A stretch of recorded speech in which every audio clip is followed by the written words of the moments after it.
गुरु गुरु गुरु गुरु गुरु गुरु अबे साले गुरु गुरु गुरु गुरु गुरु আমার ডন এমারুল লয় বাল আমার কাজে পর ফোনের অভাব থাকে না রে।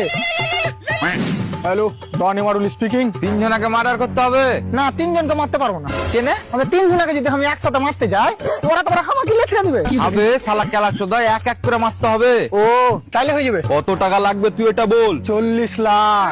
বাপরে 40 লাখ! বাপরে, তুই ওর বাড়ি থেকে টাকা দিয়ে কিনে নিয়ে মার্ডার করবি নাকি?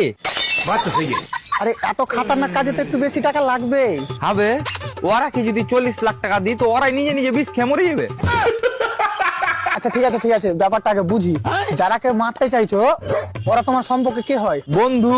না না, বন্ধুদেরকে মারতে পারো না ভাই। মগর কিউ? বন্ধু থাকলে জীবনে খুশি থাকবে। হবে খুশিকে তো লেপার লেগেছে শালারা। রে শালা যাই রে।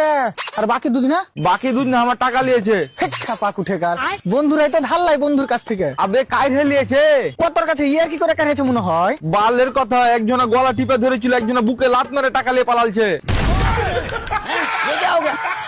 আরে তুই আর একটা বন্ধু বলছিস ভাই, আর একটা দুশ্মন বে। তাহলে তুই বল ভাই, এই কথাগুলো শোনার পর তোর কি মনে হয়েছে? তোর কথাবার্তা শুনে যা বুঝতে পারনু, খুশি মেয়েটা বহুত বড় ছিনহার আছে। আবে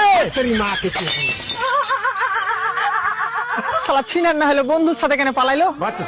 বাল আমার আবার বুঝে পা দিয়ে দিল।